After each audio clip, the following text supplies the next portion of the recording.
Greetings, ladies and gentlemen. Welcome to another video here on the SSA Philosophy channel, where we dive into the philosophy of characters from video games to TV shows to movies, etc., etc.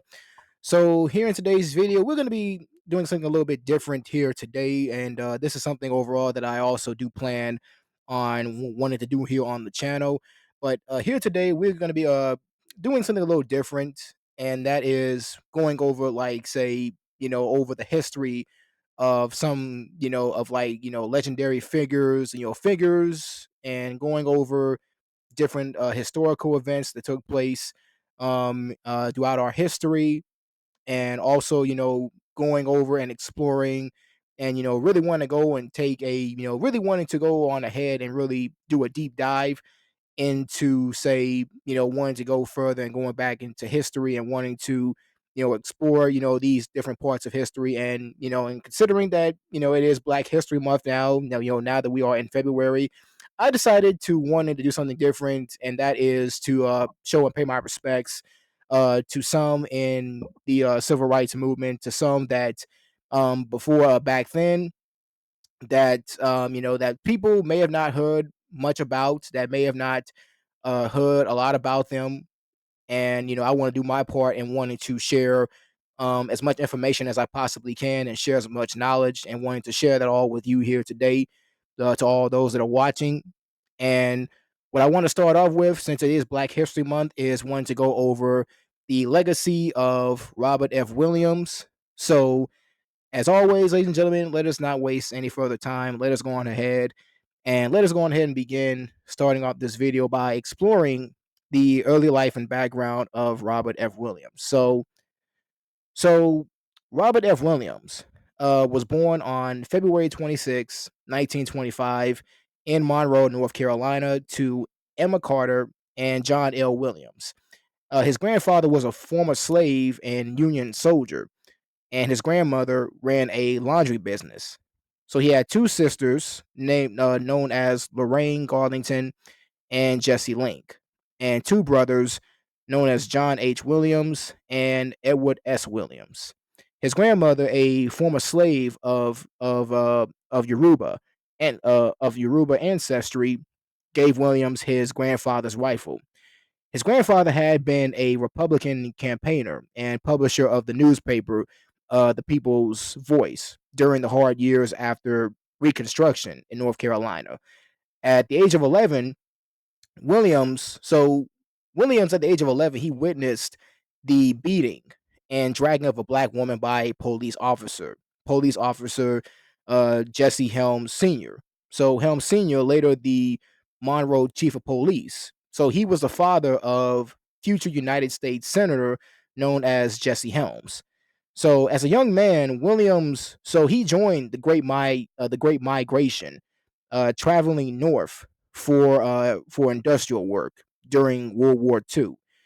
He worked in factories in Detroit, and he also witnessed the 1943 Detroit race riot, which was prompted by labor competition between whites and Black Americans.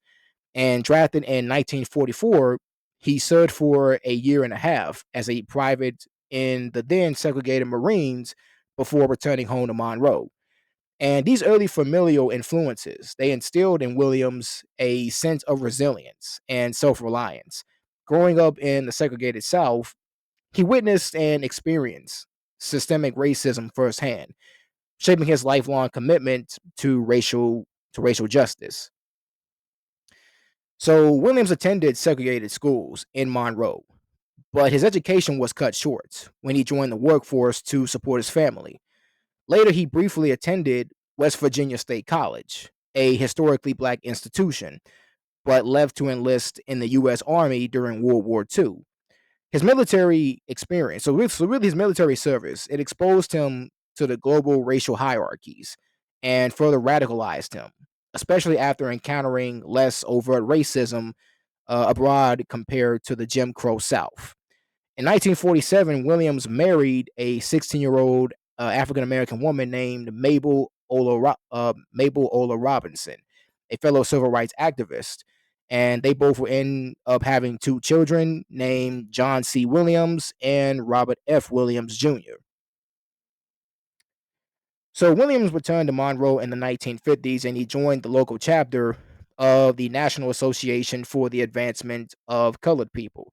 So the National Association for the Advancement of Colored People is an American civil rights organization that was formed in 1909 as an interracial endeavor to advance justice for African Americans by a group including W.E.B. Webb Du Bois, Mary White Ovington, Moorfield Story, Ida B. Wells, Lillian Wald, and Henry Moskowitz.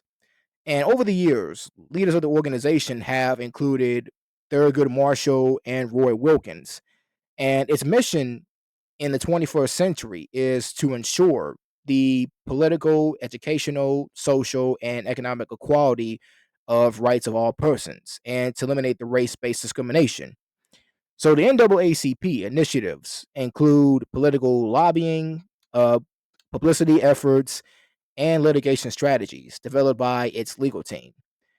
And the group enlarged its mission in the late 20th century by considering issues such as police misconduct, the status of Black foreign refugees, and questions of economic development.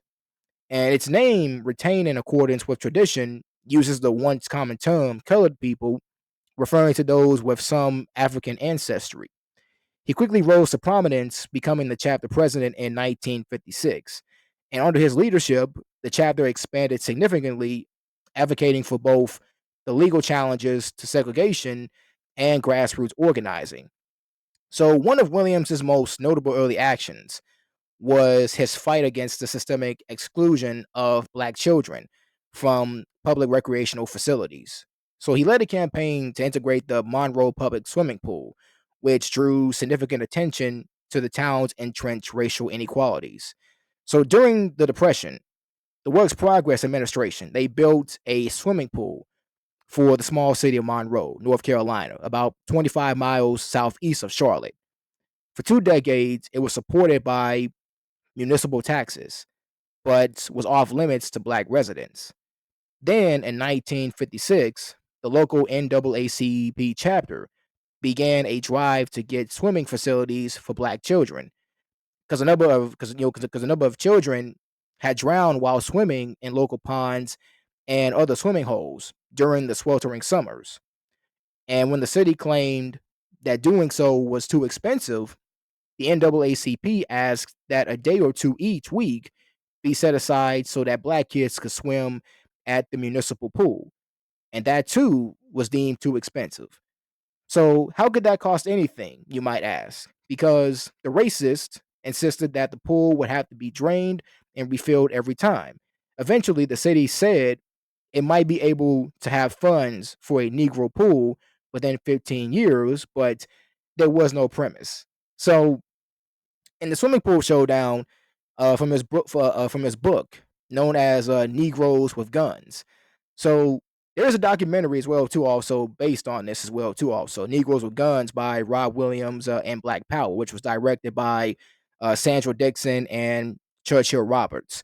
And we're gonna get a little bit more into that later on throughout this video. But yes, but Williams he tells the entire tale of that 1956 through 1957 struggle, saying that in his words, saying that we rapidly got the reputation of being the most militant branch of the NAACP. And obviously, we couldn't get this reputation without antagonizing the racists who are trying to prevent Afro Americans from enjoying their inalienable rights as Americans. Specifically, we aroused the wrath of the Ku Klux Klan. It was a fight over the swimming pool that turned into a showdown with the Klan. When NAACP members organized peaceful picketers around the pool, they were fired on by so they were fired on by armed opponents. And the cops were there, but they arrested no one. Everyone knew the shots came from the Klan because the local chapter had an estimated 7,500 members in a small city of only 12,000, according to the press reports that Williams had cited. So Williams engaged the local Black community in a debate over how to defend protesters because the nonviolent direct action that was preached by Martin Luther King Jr. had a strong echo in the community. But Monroe picketers were not just being beaten, they were being shot at by Klansmen, whose ranks surely included cops. So Williams had already applied to the National Rifle Association back when it was back when it was primarily a sportsman's club for a local charter, and then organized his NRA logo as the Black Armed Guard, which stood for what Williams called armed self-reliance. And this predates by nearly a decade to better known black self-defense organizations. So those two better known black self-defense organizations were known to be the Deacons for Defense and Justice, which launched its first affiliated chapter in Louisiana on February 21st, 1965, the day of Malcolm X's assassination, and the Black Panther Party for self-defense, which began in Oakland, California in late 1966. So, unlike many mainstream civil rights leaders who emphasized nonviolence, Williams believed in armed self defense as a necessary response to violent white supremacy. Because he argued that nonviolence alone was insufficient in protecting black communities from attacks by white mobs and Ku Klux Klan members. In 1957, the Ku Klux Klan began to intensify its activities in Monroe. In response, Williams organized an armed group of black men, later dubbed the Black Guard, to defend their neighborhoods. And he famously stated that we must be willing to kill if necessary to safeguard our homes, our children, and our lives. And his philosophy of this was detailed in his 1962 book, Negroes with Guns, which became a seminal text in the Black Power movement. And the book itself, it actually inspired figures like Huey P. Newton and Bobby Seale, who both were the founders of the Black Panther Party. And Negroes with Guns was Williams' experience. So that's what it was. It was his experience throughout the civil rights movement of Monroe, North Carolina, because black rights were constantly violated. The self defense policy was born, with Williams saying that there was a need to meet violence with violence. However, Williams, he claimed that black militants were not promoting violence. So, and this is the thing. So, see, they were not promoting violence, but they were combating it, believing in self defense and not aggression. So there are some notable events that we know that came out of all this. So one event in this case we'll talk about is the kissing case. So in 1958, the kissing case. One of Williams's most famous battles occurred in this year when two black young boys, ages 7 and 9, were arrested in Monroe after being falsely accused of kissing a white girl during a game. The boys were subjected to extreme physical and emotional abuse while they were in custody, sparking international outrage. So he led a campaign to free the boys, appealing to organizations like the United Nations and garnering support from activists and journalists worldwide. So the case highlighted the brutality of Jim Crow justice and the need for systemic change. So in late October 1958, Sissy Marcus, a 7 or 8 year old white girl, and the sources pretty much vary beyond this, but she told her mother that she had kissed 9 year old James Hanover Thompson and 7 year old David Fuzzy Simpson on their cheeks. She had seen them with other children and recognized James as a friend from Sissy's earlier childhood. So the two had played together when James accompanied his mother to her work as a domestic for the Marcus family. So the boys were African American. And when Sissy told her mother, no, her mother known as Bernice Marcus, about the encounter, the woman became enraged and she washed her daughter's mouth with lye. And she called the police and accused the boys of raping her daughter. And local officials unlawfully detained the two young boys who were arrested in October 1958. And for a week, they refused to allow them to see their own parents or legal counsel. So the police, they beat the boys and they threatened them with more injury in an attempt to extract confessions. And after being jailed for 3 months, the boys were charged by a juvenile judge known as Hampton Price and convicted of molestation. So Price, he sentenced them to reform school perhaps until the age of 21. And as was happening in other cities and towns across the South, in the post-war period, African Americans began to press to regain their civil rights and social justice. Many men had served the United States during World War II, and especially in the South, and they resented returning to find out that they were expected to submit to being second-class citizens. In Monroe, North Carolina, Marine veteran Robert F. Williams, he agreed to be president, and Dr. Albert E. Perry, a physician and veteran, to be vice president of the local chapter of the NAACP. So they conducted meetings and demonstrations while seeking integration in the city's public facilities, legally segregated by the state legislature after it had disenfranchised most blacks in the state at the turn of the century. In the late 1950s, they were still excluded from politics, although there had been some voter registration drives. So, back to this case. So, after Sissy Marcus, after she had told Bernice Marcus, her mother, about seeing James and David, her father and neighbors, they picked up shotguns and went looking for the boys and their parents. And that evening, the police arrested Thompson and Simpson on charges of molestation.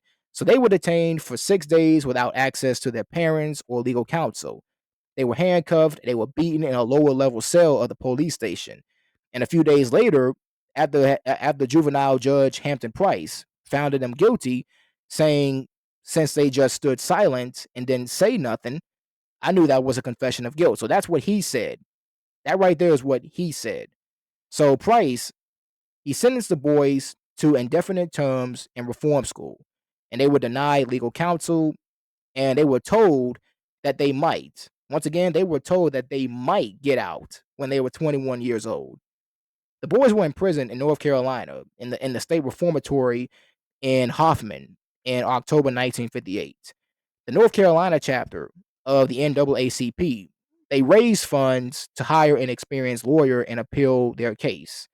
And the national office had not wanted to, so the national office, they had not wanted to enter the case because they were working on litigation challenges to law, such as barriers to voter registrations. And following the boys' arrest, their mothers had been fired from their jobs as domestics, and the NAACP relocated them to nearby towns for their safety. So Robert F. Williams, head of the Monroe chapter of the NAACP, he raised protests about the arrests and sentencing. And Williams, he called Conrad Lynn, who was a noted black civil rights lawyer from New York, who came to the aid in the boys' defense. And the former First Lady, Eleanor Roosevelt, tried to talk with the North Carolina governor. At first, the local and state governments, they refused to back down in the case.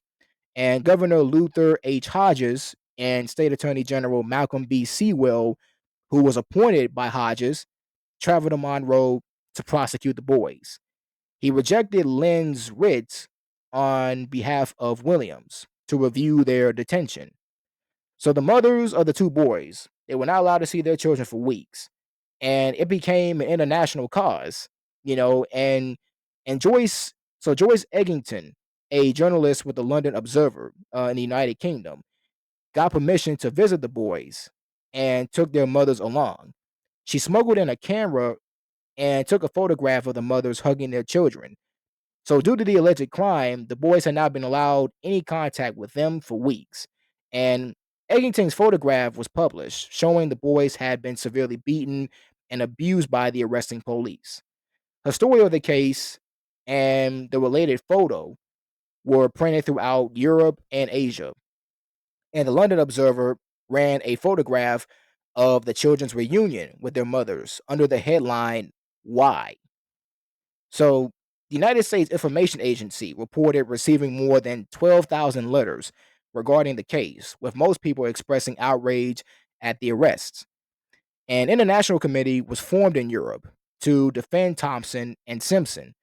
So, huge demonstrations against the U.S. over this case were held in Paris, they were held in Rome, Vienna, and Rotterdam. In the latter city, protesters stoned the U.S. consulate.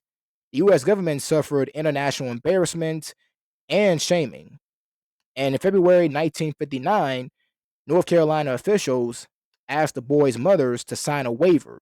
So they asked them to sign a waiver to obtain the release of their children.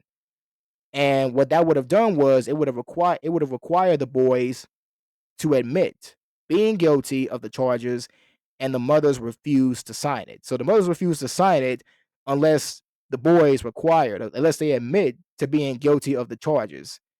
So 2 days later, after the boys had spent 3 months in detention, the governor pardoned Thompson and Simpson without conditions or explanation. And the state and the city, they never apologized. They never apologized to the boys or their families for their treatment. So their lives were overturned. And commenting on it in 2011, Brenda Lee Graham, who was Thompson's sister, said that he was never the same after these events.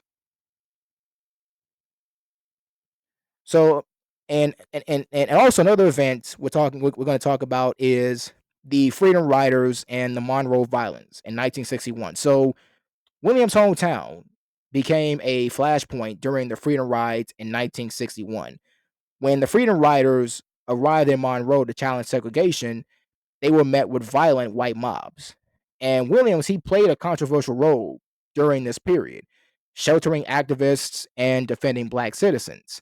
So during a confrontation, there was a white couple that were mistaken. So a white couple mistakenly entered a black neighborhood, and they sought refuge in Williams's home. And while he ensured their safety, he refused to hand them over to the hostile white mobs. And this incident, it led to accusations of kidnapping, which prompted Williams and his family to flee Monroe. So those that believed in nonviolent direct action, they wanted to prove that the method actually worked in Monroe, because both Dr. King of the Southern Christian Leadership Conference and James Farmer of the Congress of Racial Equality had taken an interest in having a demonstration to show that peaceful methods could convert the most belligerent of opponents. And there was a rift beginning to form in the civil rights movement between those who say that, that nonviolent direct action as a way of life and saw it only as a tactic. And Williams, he was the champion of those that only saw nonviolence as a tactic, because nonviolent direct action should be discarded once it was proven not to work in a specific situation. So Williams's plan, so he was planning to make a serious push for economic justice in Monroe. So he would release a 10-point economic equality plan that included opening up jobs and government aid to blacks. And James Farmer decided to demonstrate. So he decided to demonstrate in Monroe to test the waters by having his Freedom Riders protest at City Hall. So the Freedom Riders arrived in Charlotte on August 17th, 1961. The group created the Monroe Nonviolent Direct Action Committee, in which members vowed to stay nonviolent even if whites attacked them. So Robert Williams, so he refused to join up with them because he understood how viciousness of the white people of Monroe. Because if one advertised that they would not fight back, then the whites would beat them mercilessly. So Williams, he led a successful sit-in protest in Monroe months earlier, and no one was spit on or attacked at the Monroe sit-in because whites knew the protesters, they were going to fight back. So one of the freedom riders was Constance Lever from the London School of Economics. So she stayed in the home of Robert Williams. The first demonstration happened at Monroe Courthouse Square on August 21st, 1961. So that day, they also protested in front of the fire station ran by the father of the future Senator Jesse Helms, and he threatened to shoot the protesters. So there was also a plan. So there was a plan to protest in front of the mayor's office because he had a sidewalk replaced to avoid an incident. So the protest at Monroe Courthouse Square, it continued for the rest of the work week. On August 26th, hundreds of counter protesters come to intimidate the Freedom Riders. Weekend protests were often dangerous because more people were off of work, and many would come to counter protests drunk and ready to start a fight. And Monroe, he also made an ordinance that all protesters must keep 15 feet away from one another. So this law was arbitrary and only used to arrest protesters. There were a few skirmishes. There were a few skirmishes between protesters and counter protesters. But luckily, a black man that lived close by came with a firearm, and once he fired in the air, the counter protesters they scattered. And James Farmer he got a police escort to follow the protesters home. So the protests continued on Sunday, and this time with an even angrier mob out front. So James Farmer arranged for a cab to pick the protesters up at 4:30 sharp. And most of the day was relatively peaceful until the counter protesters began to beat up two freedom riders, one of which was Constance Lever. And Farmer he grabs Lever and attempts to put her in the can and drive her to safety. And that's when a counter protester pulled a gun on Farmer and said he was not getting in a car with a white woman. And another protester hit Farmer with the butt of his shotgun, splattering blood on Farmer and Lever. So whites surrounded the car, threatening to kill Farmer. And a white police officer pushed both Lever and Farmer in the car and drove them to the police station to be arrested. So police they began to arrest the rest of the protesters, and the police would hold protesters while the whites beat them before the arrests.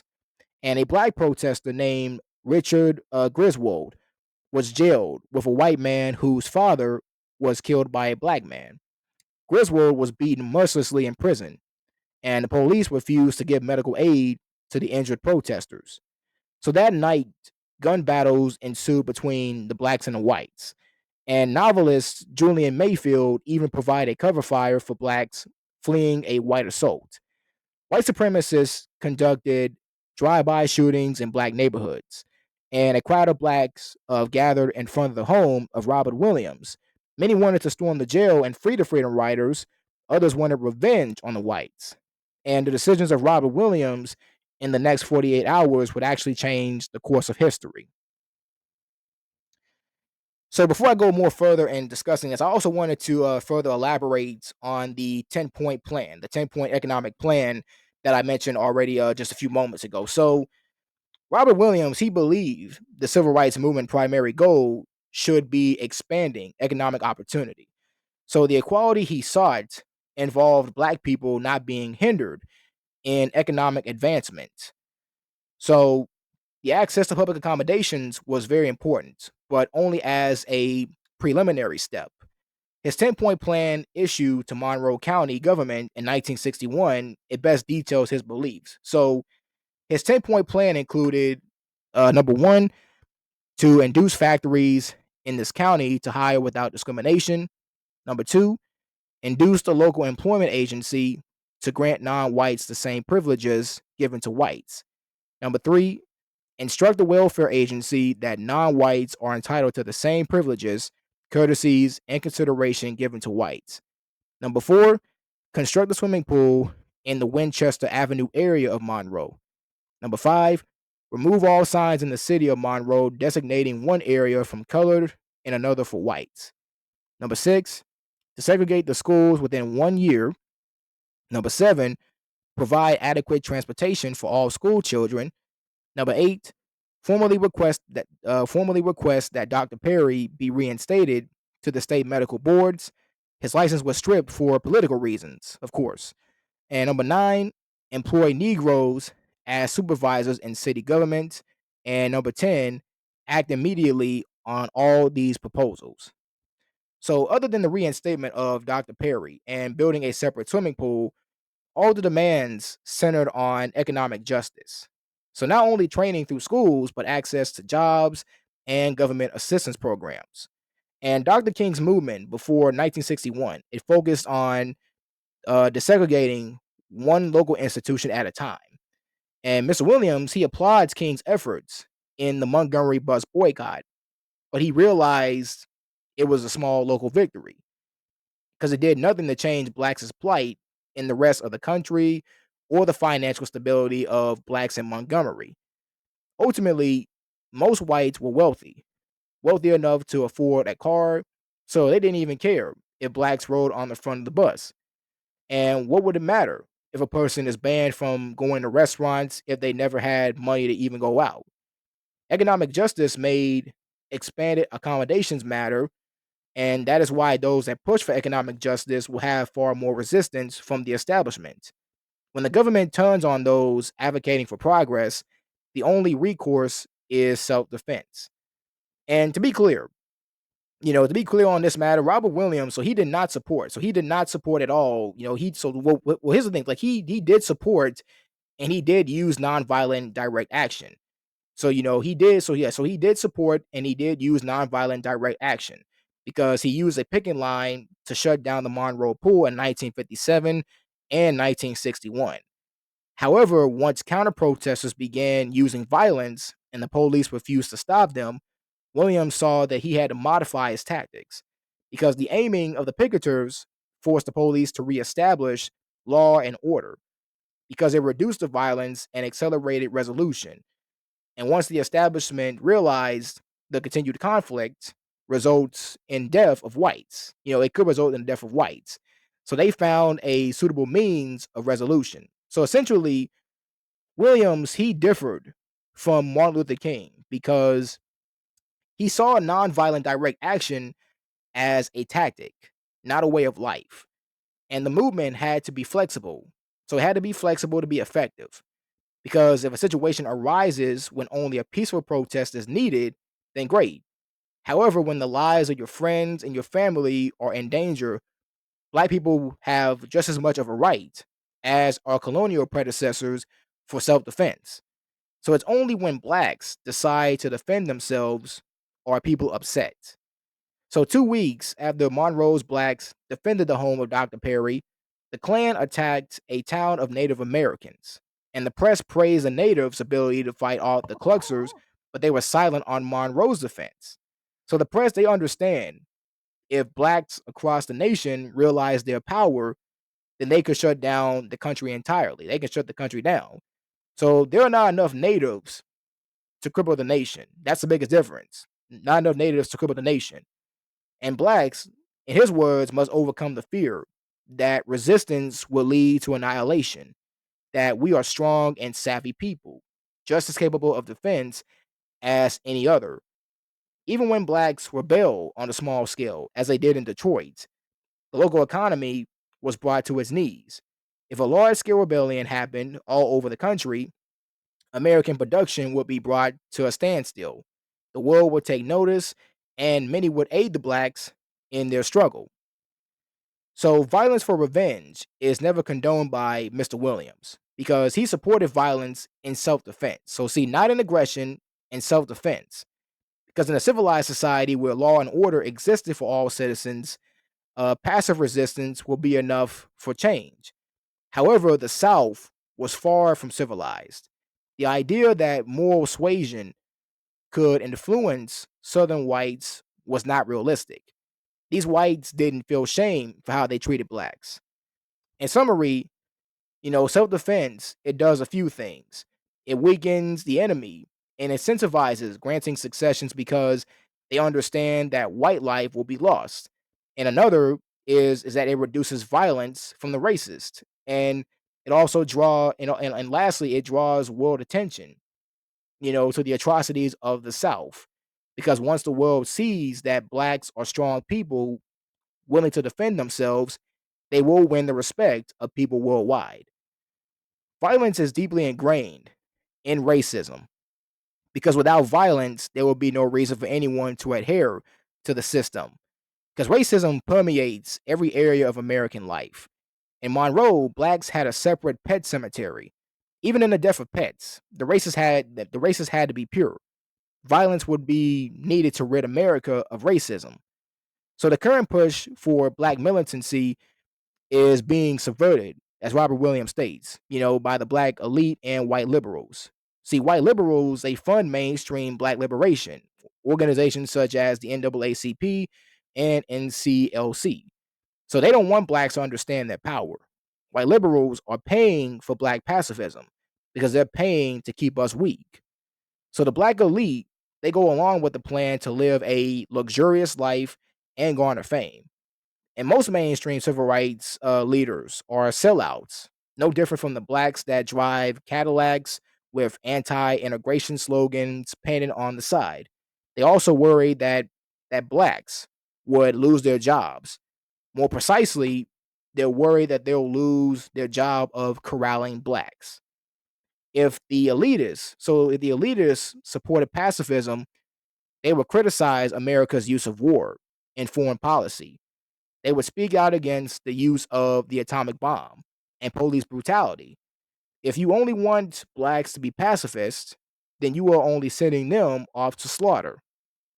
Luckily, there are many people beside Robert Williams that are working to awaken blacks. So people mentioning this are like with like Elijah Muhammad, how he was called out by name as a man encouraging blacks to fight back. And these leaders, they build coalitions with working class people, with working class black people. And these true grassroots movements are more representative of our struggle.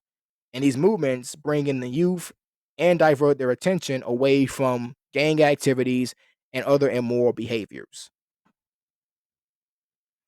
So, exile and international activism. So, fleeing prosecution in the US, Williams and his family, they sought asylum in Cuba in 1961, where they were welcomed by Fidel Castro's government.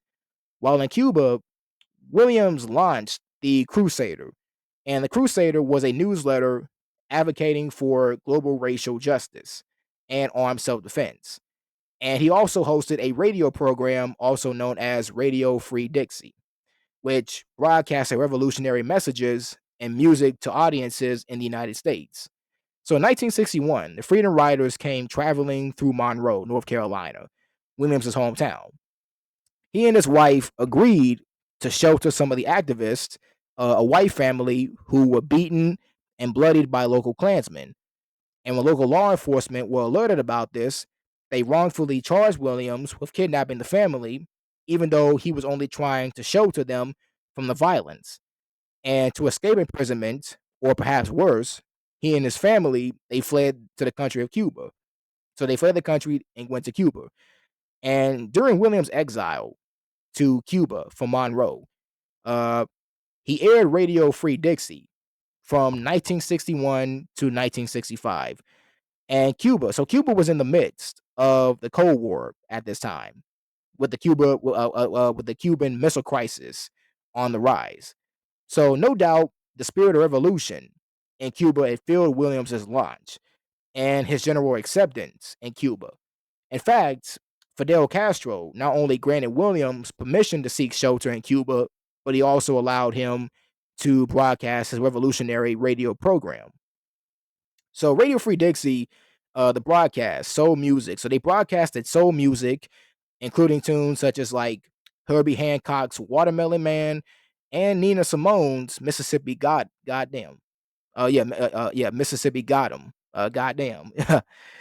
News and commentary from Havana. Besides playing jazz and blues music, Williams frequently played new jazz music as a method of psychological propaganda because newer jazz music was though of extremely motivating and mobilizing to those who listened. And Williams, he wanted his audience to rise up against white supremacy.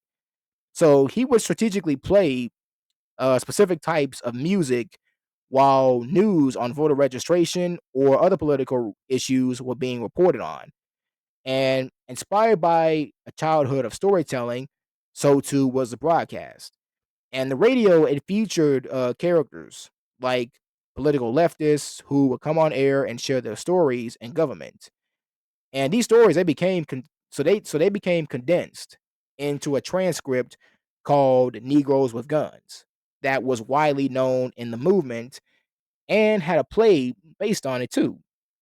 So this transcript advocated for nonviolent direct action. And like I said before, because while he did believe in nonviolence, he differed from Martin Luther King Jr. in believing that white supremacists may eventually become numb to its effects. So he said that this was really the first true radio where the black people could say what they want to say. and they don't have to worry about sponsors. They don't have to worry about censorship. Because one listener from Los Angeles in 1962 said that every time I play my copy, I let someone else make another recording. That way, more people will hear the true story of Monroe. So the program it reached the entire it reached the entire continental United States using 50,000 watts at 69 kHz AM and ran at 11 p.m. 11 p.m. Eastern time.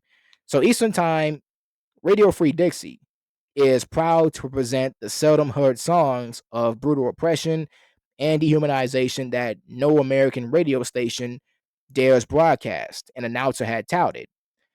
And amid the climate of the 1965 Watts riots, Williams used the station to call for assertive action. In the spirit of 76, in the spirit of Los Angeles, let our people take to the streets in fierce numbers, and in the cause of freedom and justice. And let our battle cry be heard around the world: freedom, freedom, freedom now, or death. While the broadcast, it reached America across the map, and Williams was sure to advocate for the fact that it was targeted to Southern blacks specifically, because they really had no other voice in the movement, according to Williams. Hence the name of the station, Radio Free Dixie, because it was intended for the Southern Dixie states. And his broadcast, it was revolutionary and not something that America had ever heard before. Because really, it was a kind of school of thought that would most likely not have been broadcast from the United States, with Williams often advocating for radical ideals like a militant community, saying things like, if we are ever going to be free, we must liberate ourselves. So, bootleg tapes of the program circulated throughout the United States, and recordings of Radio Free Dixie were also aired on WBAI in New York City and KPFA in Berkeley, California. And so the programming ended in 1965 when Williams moved to China at Mao Zedong's invitation. So when it comes to Robert F. Williams in China, so so Robert F. Williams, he departed for his first visit to the People's Republic of China in October of 1963 from Havana, where he and his family had lived in exile since 1961. And on the eve of Williams's arrival in Shanghai, a municipal committee charged with his reception gathered to discuss the political objectives of the task ahead. An official in Beijing had passed on the observation about Williams that he doesn't understand us, and while abroad, has also heard a variety of false Western claims about us. So, our conclusion is that we must help him on two fronts. We must emphasize that racial struggle is class struggle, and that racial nationalism cannot counter racial nationalism. So Williams, a black nationalist whose revolutionary politics were anchored in race rather than class, had apparently boasted in Beijing that he convinced the voice of the Nation of Islam to carry the full text of Mao's August 1963 statement in support of the Afro American struggle, and that his views were increasingly aligned with those of the Nation of Islam. Disapprovingly, Chinese officials noted that in discussions, Williams has expressed great interest in the Nation of Islam, arguing that they can overturn white supremacist rule and thereby achieve black liberation. Williams' insistence that black nationalism alone, especially the separatism that the Nation of Islam advocated, was the most effective vehicle for African American liberation, alarmed his Chinese host, who also noted that he had given the cold shoulder to all the white communists from the United States then living in China. And there was a close reading into the enduring conflicts, as well as the moments of solidarity between Robert Williams and the Chinese leadership that suggests the definitional clashes about race, class, and minority nationalisms. And this posed a major challenge to the Cold War relationship between African American radicalism and Maoism. It also demonstrates that this iteration of Afro Asian unity was articulated in competition with other formations of anti imperialist solidarity, especially those centered in Havana and Moscow. A certain paradox defined Chinese engagements of African American radicalism in the 1960s. While black nationalists like Williams were drawn to China because they viewed its social and economic achievements through the lens of racial nationalism, the Chinese leadership courted African American activists as the vanguard of a broad based, class oriented revolution in the United States. So, after the Chinese detonation of an atomic bomb in October 1964, Williams celebrated the occasion as a victory for African Americans on the basis of racial uh, confraternity.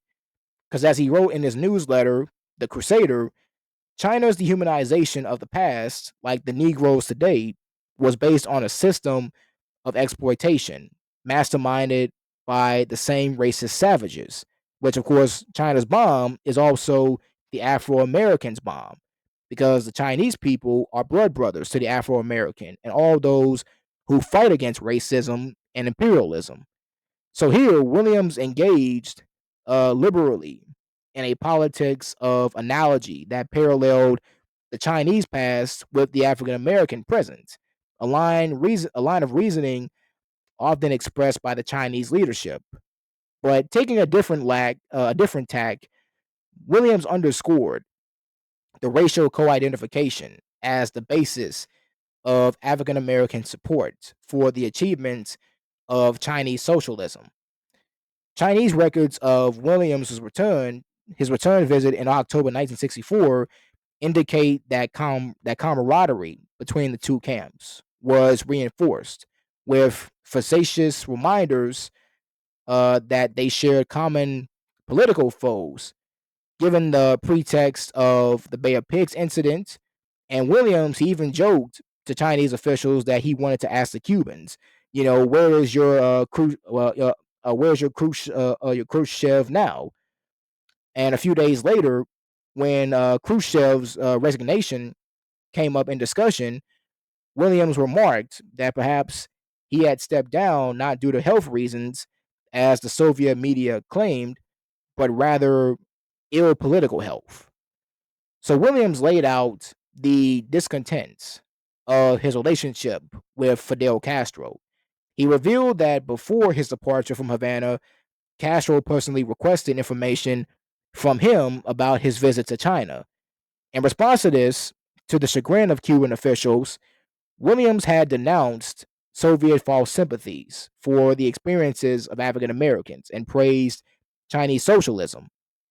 Ultimately, he concluded, though Cuba supported him in his personal endeavors, its internal uh, its internal revisionism prevented an endorsement of the Revolutionary Action Movement, the underground African American nationalist organization that had elected him president.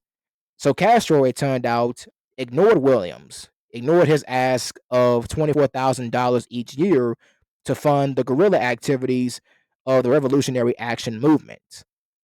And thus, in spite of his convictions in black nationalist politics, which ran counter to Mao's insistence that class struggle was the only viable solution to racial oppression.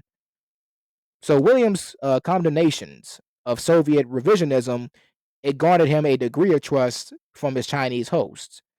In reference to a brief stay in Moscow, Williams expressed that the people there knew very little about our struggle, as he says.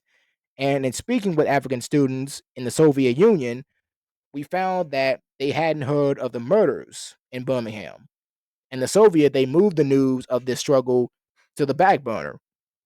And as a result of his differences with Cuba, Williams relocated his family to Beijing, where they lived from 1966 to 1969. And during this period, conflicts between Williams and the Maoist vision of race, class, and minority nationalism, it surfaced time and again. And they were, in a sense, a reiteration of the fraught relationship between black liberation and socialist internationalism. since the early 20th century. Since the early 20th century. So Black Power activists like Williams grounded their visions of anti-imperialist solidarity in racial nationalism and co-identification. But while Chinese officials, while they sought to distinguish themselves from perceived Cuban and Soviet shortcomings on the question of race, they deployed their comparative sensitivities to racial issues only to legitimate their advocacy of class struggle as the bottom line. So in 1969, after nearly a decade in exile, Williams returned to the U.S. following negotiations with the U.S. government. Although the kidnapping charges against him were eventually dropped, and he still remained under FBI surveillance for the rest of his life. But despite his controversial reputation, Williams continued to advocate for Black self determination and community empowerment. And he worked as a professor and as an advisor, sharing his experiences and his insights with the next generation of activists.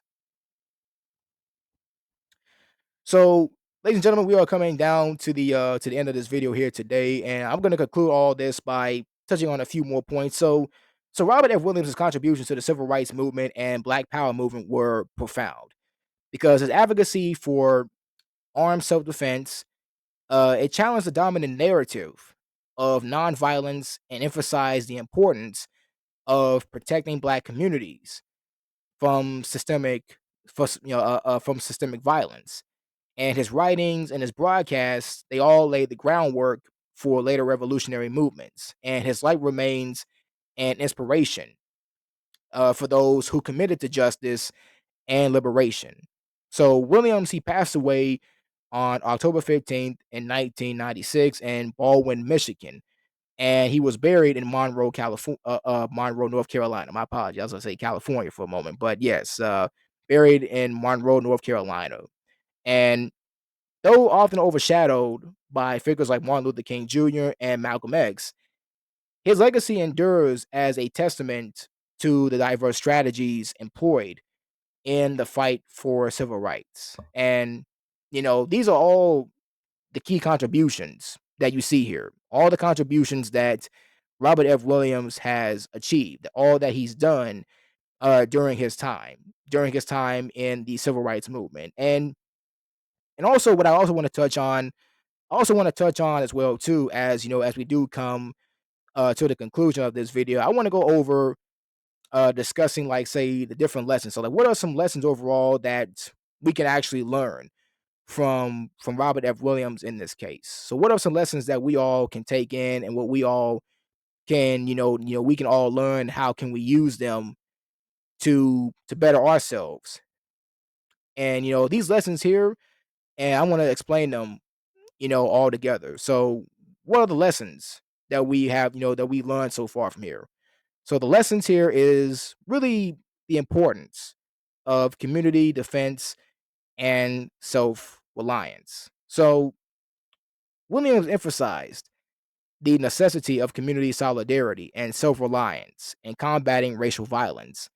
His formation of the Black Guard in Monroe demonstrated how collective action could protect vulnerable communities from external threats. So, this principle teaches us that oppressed groups can and should organize themselves to protect their rights and their safety. And number two, second lesson we learn also is challenging the monopoly of nonviolence. So, nonviolence, while it remains a cornerstone of many social movements, Williams challenged its exclusive role by advocating for armed self defense as a supplementary strategy. So his philosophy, and once again, his philosophy was not about aggression. It was not about aggression, but about the right to resist violence with equal force when necessary. So this lesson underscores the idea that movements for justice must remain flexible and diverse in their approaches, tailoring strategies to specific circumstances rather than adhering dogmatically to a single method. And this perspective is particularly relevant in debates surrounding police reform, gun control, and the protection of vulnerable populations in the face of state sanction or institutional violence.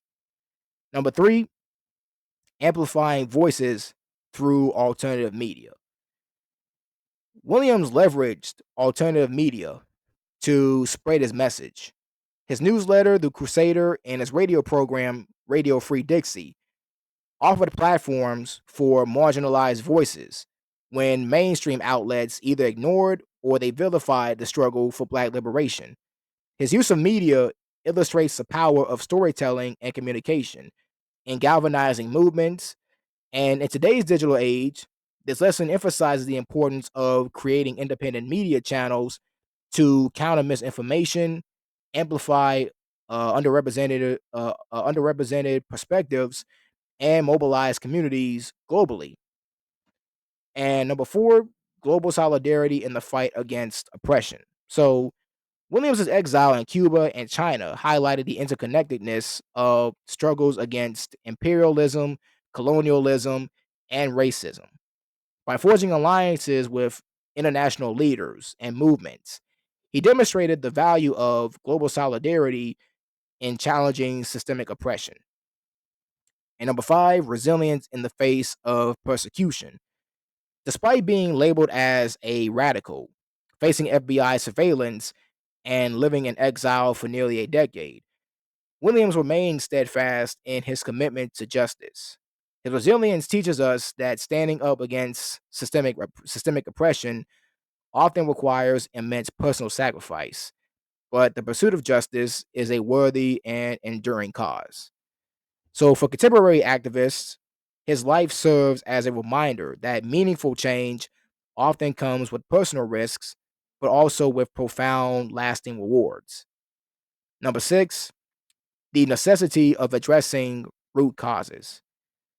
Williams understood that systemic racism was not merely a collection of isolated incidents, but a deeply entrenched social and economic system. His activism sought to address these root causes rather than merely mitigating their symptoms.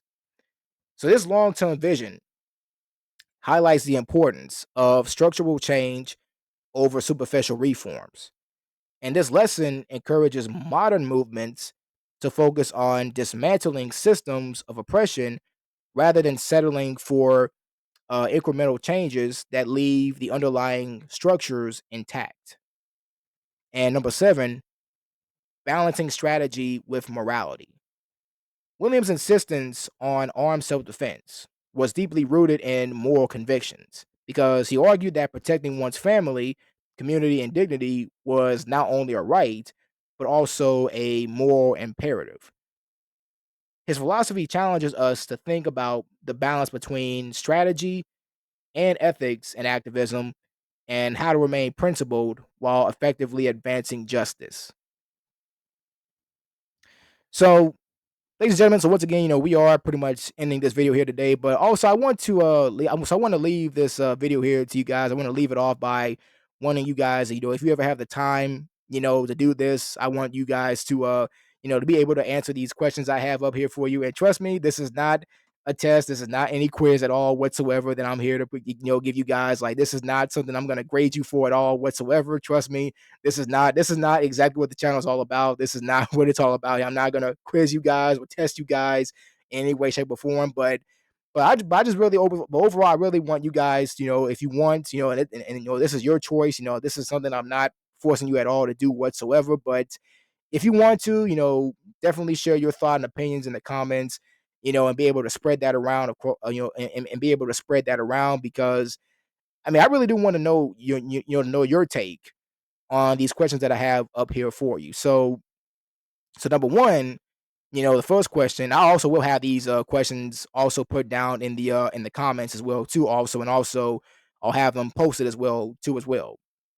So first question is, what is the role of self defense in modern social justice movements, and how can communities balance the need for safety with the potential risks of being perceived as militants? So That's the first question. The second question is, how can alternative media platforms like Robert F. Williams is The Crusader and Radio Free Dixie be utilized today to amplify marginalized voices of, like, pretty much in the age of digital media and misinformation? And number three, what lessons can be drawn from Williams' emphasis on global solidarity, and how can today's movements connect local struggles with international issues of inequality and oppression? And number four, Robert F. Williams advocated for a multifaceted approach to racial justice, combining legal challenges, community organizing, and armed self defense. So, what are the strengths and the potential pitfalls of such a diverse strategy? And number five, Williams often found himself at odds with mainstream civil rights leaders due to his advocacy for armed self defense. So, how should movements address ideological divisions within their ranks while working toward a common goal? So, these are the questions. And like I said, I'm not forcing you guys at all whatsoever to answer these questions. I mean, like, at your own time, at your own leisure, if you have time to answer these questions, then, do so. You know, do so at your own time, at your own pace. But I really do want to hear your thoughts. Genuinely, I really want to hear your thoughts more about what your take is, what your answers are really about these questions up here that I have for you. Your thoughts, your opinions. To be able to share them, because I want to be able to, like, to be able to say to want to hear your thoughts and hear your opinions, because your thoughts and your opinions on this channel, they all matter, and they are all very important. And I do take them to heart very, very, very, very much, because my voice is not the only voice that matters here. Every one of your voices on this channel, they all matter. And keeping this channel going and keeping this channel going the way that it is and the way that it should be. So if you have the time, of course, I really, really do appreciate it. I definitely do appreciate it 100% indeed. At the very, very, very, very deepest part of my heart, I definitely do. So, so that pretty much does it, ladies and gentlemen. That does it for the video here today. And also, I will leave this off by showing you references here, so references that I also will have put down in the comments. So if you want to learn more about Robert F. Williams and learn more about the history of him, I will have these put into the comments as well too. And I also will have them posted also too. And also, there also are links to some videos as well too also. So there are links to some videos that you also can check out. And once again, I will also have these put out, of course, as well too. But other than that, ladies and gentlemen, that's all I have here today to share with you. And once again, if you made this far in the video, be sure to be able to subscribe, like the video, and also to comment, because it does help out the channel a lot.